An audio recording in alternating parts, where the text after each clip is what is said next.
அனைவருக்கும் வணக்கம். கடந்த வெள்ளிக்கிழமை கோழிக்கோடிலிருந்து கொல்லத்திற்கு புறப்பட்ட KSRTC பேருந்தில் நடந்த ஒரு உண்மை சம்பவத்தை, மனதை நெகிழ வைக்கும் இந்த சம்பவத்தை பயணியான ராஜேஷ்குமார் தன்னுடைய சமூக ஊடக பக்கத்தில் பகிர்ந்திருக்கிறார்.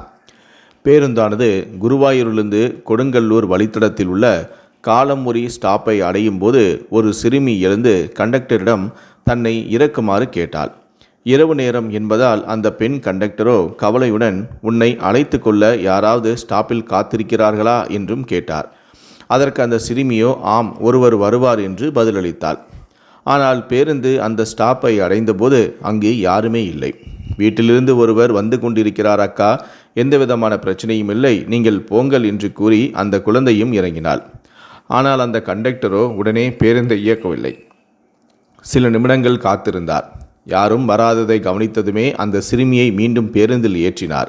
அடுத்த ஸ்டாப்பான 3 பீடிகாவில் மற்றொரு இளம்பெண் இறங்க வேண்டியிருந்தது.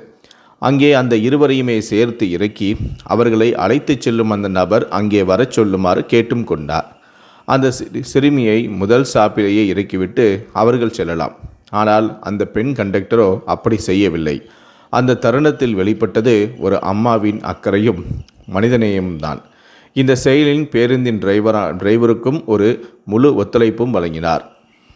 இந்த மனிதநேயமான செயலை செய்த கொல்லம் டிப்போவின் பெண் கண்டக்டரான விருதா குமாரிக்கும் மற்றும் டிரைவரான ஆனந்துக்கும் எங்கள் மனமார்ந்த நன்றிகள். பயணிகளின் பாதுகாப்பை முன்னிலைப்படுத்தும் இப்படிப்பட்ட மனிதர்கள் இருப்பது உண்மையிலேயே பெருமை என்று ராஜேஷ் பகிர்ந்துள்ள இந்த பதிவுதான் தற்போது சமூக ஊடகங்களில் வைரலாக பகிரப்பட்டு வருகிறது. இதை பற்றி உங்களுடைய கருத்துக்கள் என்ன அப்படிங்கிறத கீழே இருக்கக்கூடிய கமெண்ட் செக்ஷனில் மறக்காமல் சொல்லுங்கள். முடிந்த அளவுக்கு இந்த வீடியோவை மற்றவங்களுக்கும் ஷேர் பண்ணுங்கள். இந்த செயலை பாராட்டணும்னு நினச்சிங்கன்னா இந்த வீடியோக்கு ஒரு லைக் கொடுங்க. நன்றி, வணக்கம்.